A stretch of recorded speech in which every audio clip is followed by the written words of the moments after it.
salvada por una curandera.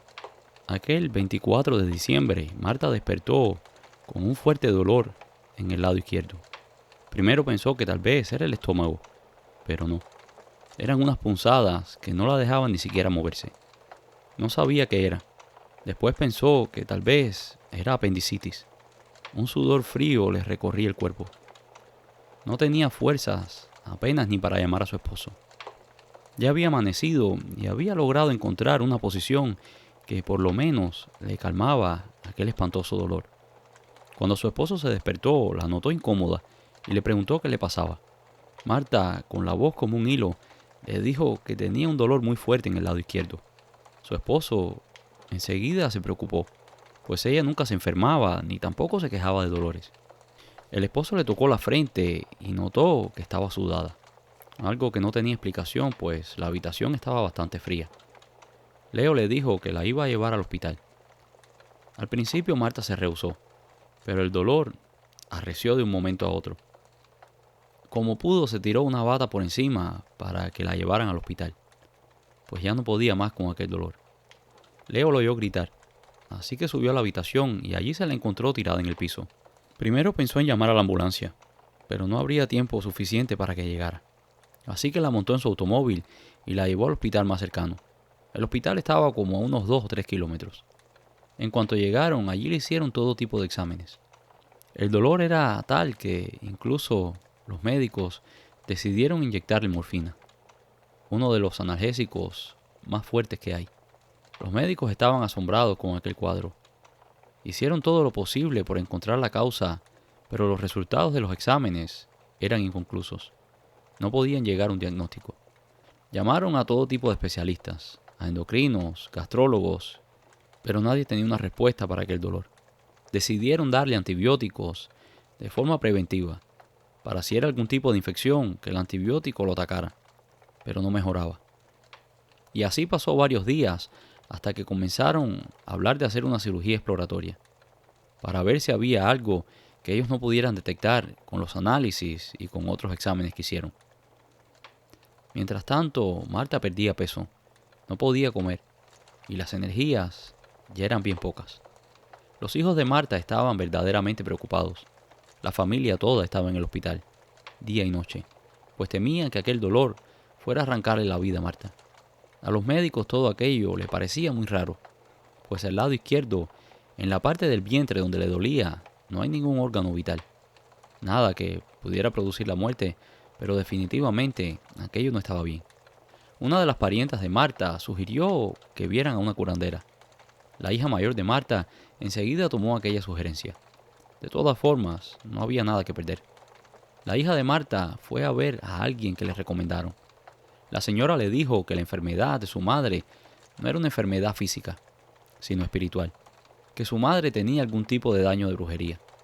La chica le dijo a la señora que aquello era imposible, pues su madre no estaba envuelta en ese mundo ni tenía enemigas. Su madre apenas salía de la casa.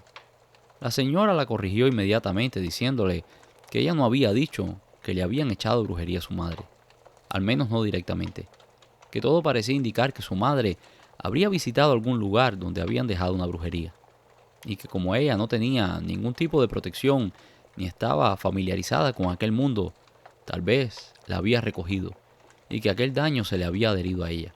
La mujer le dijo a la chica que no se preocupara, que si se atendía a aquello no era de muerte, pero que si se dejaba definitivamente tendría consecuencias muy malas. Le dijo a la chica que le colgara una medalla de San Benito a su madre, y que consiguiera unos pedazos de carne, que consiguiera 3 velas blancas y que comprara una lista de hierbas que la señora le dio, y que después le avisara cuando tuviera todo, que ella iría personalmente al hospital y limpiaría a su madre. La hija le preguntó que si era posible que ella fuera ese mismo día, que ella tendría todo en un par de horas. La señora le dijo que estaba bien y que la esperaba allí, que la fuera a recoger. Cuando la hija de Marta llegó con la señora al hospital, se quedó muy sorprendida y asustada, pues el color de su madre había cambiado mucho. La piel tenía como un tono amarillento y se veía verdaderamente desgastada. La señora le pidió a todos los presentes que salieran de la habitación y que las dejaran allí, a la hija mayor y a ella. La señora pidió que no les molestaran, que no permitieran que ningún personal del hospital fuera a entrar al cuarto, que ella trabajaría lo más rápido posible. Contaba la hija de Marta que la señora tomó una palangana donde puso las hierbas y comenzó a restregarlas como si fueran un pedazo de tela. Mientras lo hacía, la señora le pidió a la hija de Marta que encendiera una de las velas. Mientras tanto, la señora seguía rompiendo y deshaciendo las hierbas. Iba haciendo algún tipo de rezo, algo que la hija de la señora no entendía. Después tomó la vela que le dio la hija de Marta y la puso en medio de la palangana con agua y con aquellas hierbas. Mientras tanto, tomó un pedazo de carne y le pidió a la hija de Marta que la ayudara a desvestirla. La señora tomó el pedazo de carne y lo fue pasando en cruz por el lugar donde Marta decía que le dolía. Cada vez que la señora pasaba el pedazo de carne y rezaba, la mujer se retorcía de dolor. Marta estaba en un estado tal que parecía que iba a fallecer. La hija comenzó a asustarse y la curandera lo notó, pero le dijo que se tranquilizara, que todo estaba bien, que aquello era parte del proceso. Finalmente la señora puso el pedazo de carne en un pedazo de papel y lo envolvió. Le dijo a la hija de Marta que le pidiera a su padre que llevara aquel pedazo de carne a un lugar donde hubiesen perros callejeros de ser posible, y que se lo dieran a comer. Leo siguió las órdenes dadas por la curandera y salió con el pedazo de carne a la calle. Mientras tanto, allí se quedó la hija mayor de Marta, parada junto a su madre. La señora le dijo que encendiera la segunda vela y que la pusiera junto a la cabecera de su cama. La señora tomó la palangana con aquella agua de hierbas y comenzó a limpiar a Marta con un paño mojado en aquella agua. Cada vez que la señora volvía a enjuagar el paño y lo exprimía, salía un agua negra, una cosa inexplicable, pues no había forma humana que Marta tuviera toda aquella suciedad en su cuerpo. Pero la señora no paraba de rezar y de pasar aquel paño mojado por el cuerpo de la mujer. Finalmente la señora terminó. Tomó aquella agua negra y la vertió en un envase, y le dijo a la hija de Marta que la dejara en el cementerio y que encendiera la tercera vela allí, y que después de hacerlo saliera del lugar sin mirar atrás. La curandera le dijo a la hija de Marta que era importante que dejaran a Marta descansar esa noche, que nadie fuera a molestarla, que nadie debería verla hasta la próxima mañana, que solamente ella, después que regresara del cementerio, se quedara allí con su madre, y que no se preocupara, que ya el daño estaba roto. Todo fue hecho según lo indicó la curandera. A la mañana siguiente, Marta despertó como si no hubiese pasado nada. 2 días después, le dieron de alta y Marta regresó a su casa en perfecto estado de salud. Los médicos no daban crédito a aquello.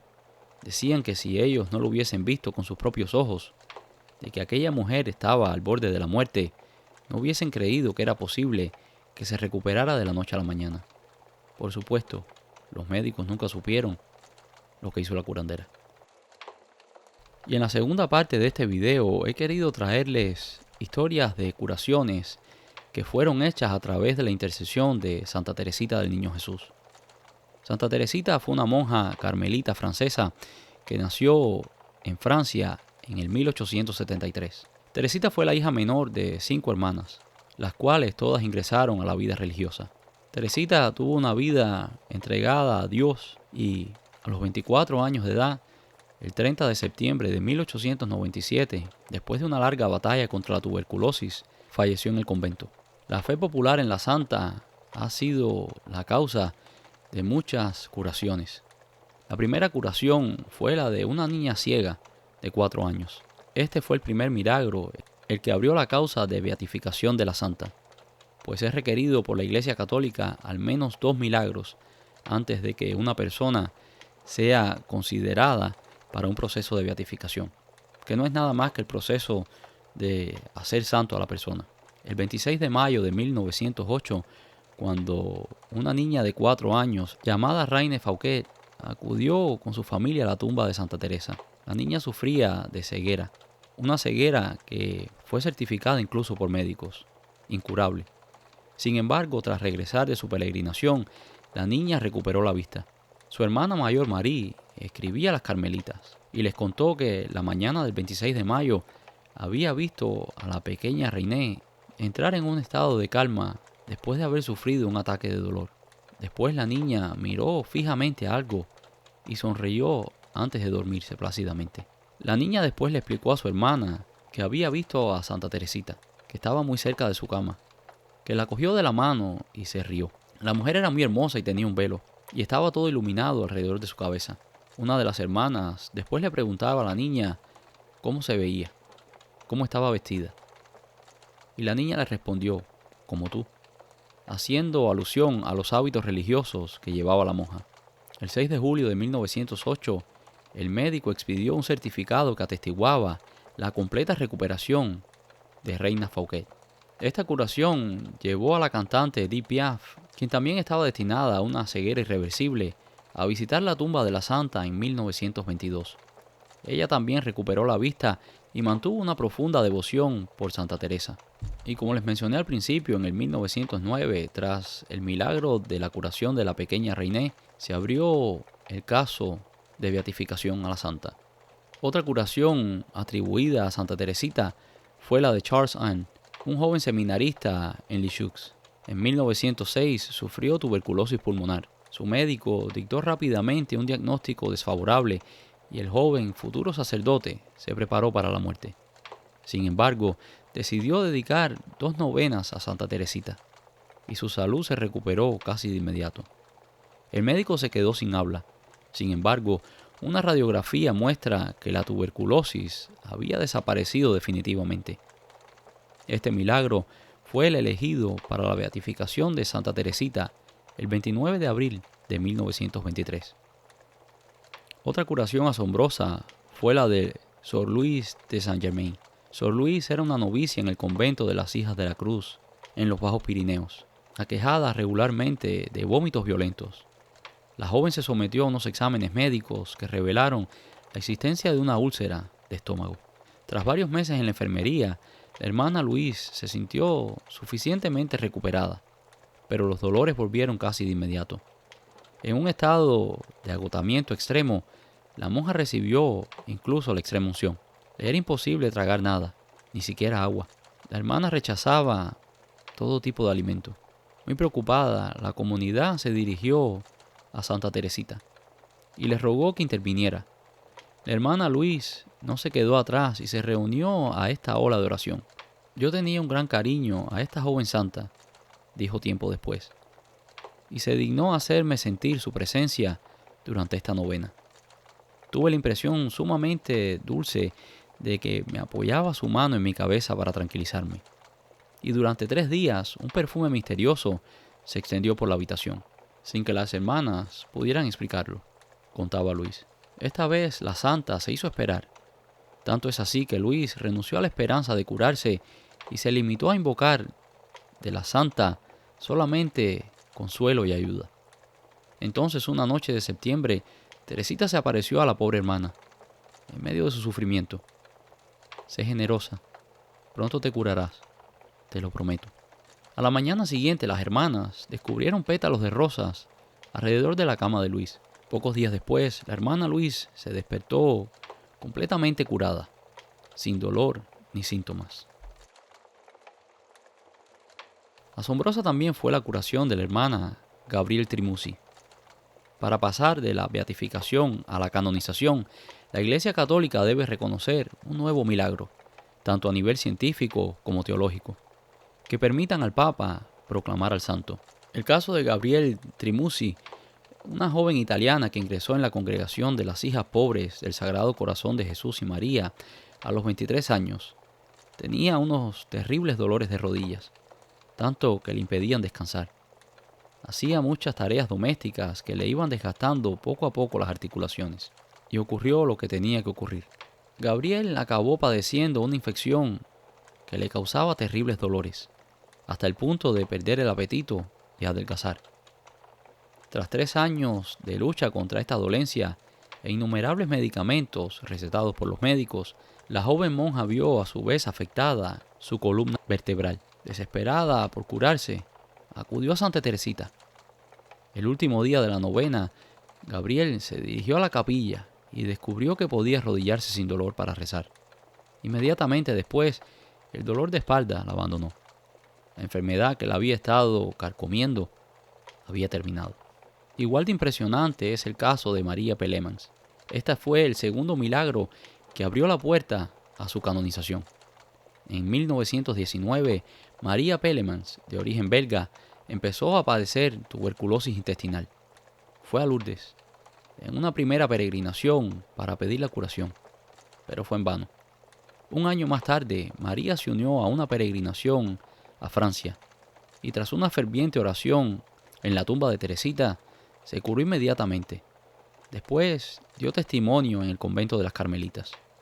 Fue en el locutorio del convento carmelita donde concebí el deseo de pedir mi curación para poder realizar el sueño de mi vida, ser carmelita. A pesar de mi extrema fatiga, quería volver a la tumba.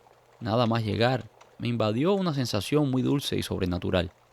Un bienestar celestial penetró en mi alma y en mi cuerpo.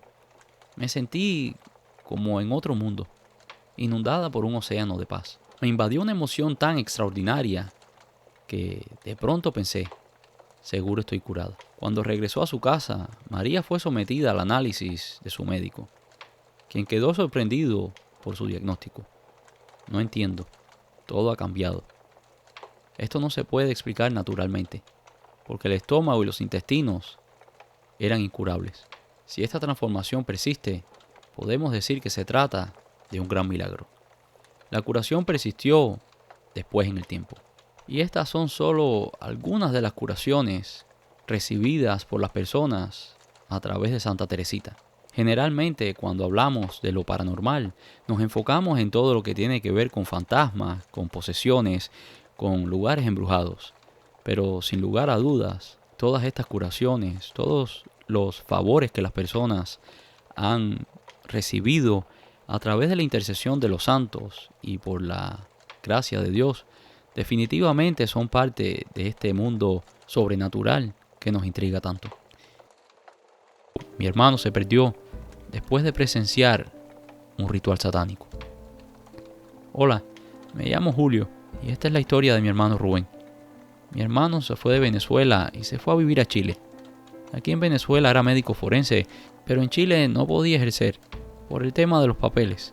Así que trabajaba en lo que podía y consiguió un trabajo en una compañía de limpieza. Esta compañía los llevaba a diferentes establecimientos para hacer el aseo. Uno de los lugares era una funeraria. El director hizo muy buena amistad con Rubén, pues le gustaba lo detallista y lo eficiente que era en su trabajo. Un día cuando Rubén terminó, mientras esperaba el transporte de la compañía para ir al próximo establecimiento, el director de la funeraria lo invitó a ir a su oficina y a tomar un café. Allí Rubén le contó que era médico forense en Venezuela, pero que por el asunto de los papeles no podía trabajar allí como médico. El director le dijo que ellos estaban cortos de personal, que si él quería, él podía hablar con el dueño y ver si lo podía contratar, y que la paga seguramente sería mucho mejor que la que estaba recibiendo en aquel momento. Rubén le dijo que le encantaría. El director prometió llamarle a la mañana siguiente. Rubén recibió la buena noticia temprano en la mañana. Si estaba de acuerdo, podía empezar el mismo lunes. Finalmente, el día llegó y Rubén llegó puntual y listo para trabajar. Rubén comenzó como representante de ventas y coordinador. Todo iba muy bien. Incluso mandaba algún dinero para ayudar a nuestros padres. Un día que no tenía velorio y que solo estaba el cuidador, Rubén decidió quedarse en la funeraria hasta tarde para terminar una documentación que no había hecho durante la semana. Se encerró en su oficina y cerca de la medianoche escuchó voces. Curioso, se asomó y vio un grupo de hombres vestidos de traje, acompañados del dueño de la funeraria. Y con ellos también venía una mujer. Todos bajaron al sótano de la funeraria y allí permanecieron. Rubén regresó a su oficina para seguir en lo que estaba, pues no quería importunar. Pero una media hora después, desde las profundidades del sótano de la funeraria, se comenzaron a escuchar como unos rezos, como unos cánticos en otras lenguas. Esto comenzó a inquietar a mi hermano y se fue a su casa. Mi hermano siguió trabajando, pero aquello le causó un poco de curiosidad. Le preguntó a uno de los chicos que trabajaba allí si él había visto algo raro. ¿Raro? ¿Qué sería más raro que trabajar en una funeraria? No sé nada de lo que preguntas. Días después, el director de la funeraria llamó a Rubén a la oficina y le dijo: hijo, no trates de averiguar mucho. El dueño es un señor al que le gusta mucho el silencio y la discreción. No eches a perder la oportunidad de trabajar aquí. Él está muy contento con tu desempeño. Incluso se dice por ahí que te va a poner en el puesto de director de la nueva funeraria que está abriendo su familia. Disculpa, señor. Solo me dio curiosidad aquel grupo de personas que vino. El director inmediatamente levantó el dedo índice de su mano derecha y se lo llevó a la boca, sugiriendo silencio. Rubén obedeció, pero ahora estaba más curioso que nunca. Pasaron las semanas y una tarde el director le pidió al personal que se fuera temprano. Todos se fueron, pero algo le dijo a Rubén que si quería respuestas, aquel sería el día. Antes de irse, vio a uno de los empleados bajar un cadáver en una camilla al sótano. Rubén se adelantó y salió antes que los demás empleados. Se fue a tomar un café a una cafetería cercana, pues quería hacer un tiempo y ver si podía investigar algo. Desde la terraza de la cafetería, Rubén podía ver perfectamente el parqueo de la funeraria. Como a las 11 de la noche, el dependiente anunció que estaban por cerrar. Rubén tomó sus cosas y se dispuso a esperar en su auto, pero en cuanto se levantó de la silla, 5 automóviles negros, muy lujosos, como en una solemne procesión, entraron al parqueo de la funeraria. El mismo grupo de personas que había visto semanas antes se bajó de los vehículos y esta vez los esperaba el director en la puerta de la funeraria. Rubén se acercó con discreción a la funeraria y después que el grupo ingresó en el edificio, él hizo lo mismo. Con la mayor discreción posible, Rubén se metió en su oficina. Como la vez anterior, media hora después, comenzaron los rezos. Rubén bajó al sótano, cuidando de que nadie lo viera. Comenzó a sentir un frío tremendo y una mala sensación le recorría el cuerpo. Allí se paró tras un estante y observó un grupo de personas paradas en un círculo como con unos trajes talares que arrastraban hasta el suelo y les cubría la cabeza. En medio del círculo, Rubén podía ver un cuerpo que había sido puesto encima de unos símbolos que estaban dibujados en el suelo. Una persona arrodillada junto al cadáver también escribía símbolos en el cuerpo. Trajeron otros elementos y los pusieron a su alrededor. Parecían agua, tierra, incienso y unas velas. Los rezos se escuchaban más y más altos, y de pronto el cuerpo se movió. Era como si hubiese tenido un espasmo. Y la mujer que escribía sobre el cuerpo se incorporó y comenzó a doblarse hacia atrás hasta que sus manos y sus pies tocaron el piso. La mujer comenzó a hablar con una voz gutural, en un lenguaje que no entendía. El dueño de la funeraria se descubrió la cabeza y comenzó a hablarle a la mujer. La mujer se contorsionaba de una forma que no era natural. Parecía como un reptil. El pánico comenzó a apoderarse de Rubén. Sentía que no podía respirar. Como pudo trató de salir de allí, pero se encontró al director parado en la puerta. El director le hizo una seña para que se callara. No debiste hacer esto, muchacho. Esa gente es muy importante. El dueño es un necromante muy poderoso. Esta gente puede hacer cosas inimaginables. Rubén me llamó en plena madrugada y me contó todo aquello. Lo escuché asustado, como nunca antes, y me dijo que no regresaría a trabajar a aquel lugar. En los próximos días, las llamadas se hicieron más esporádicas, hasta que un día dejó de contestar el teléfono. Lo buscamos por todos lados. Yo incluso fui a Chile y en persona puse una denuncia con los carabineros. Pusimos carteles, buscamos por todos lados, pero nunca más supimos de Rubén. Mis padres y yo tenemos la esperanza de que tal vez esté escondido en algún lugar. Tal vez escuche tu programa y decida comunicarse con nosotros. Y esto es todo por hoy, espero que hayan disfrutado de este video. Si lo hicieron, déjanos un like y si no lo has hecho todavía, por favor suscríbete. Muchas gracias y nos vemos en el próximo video.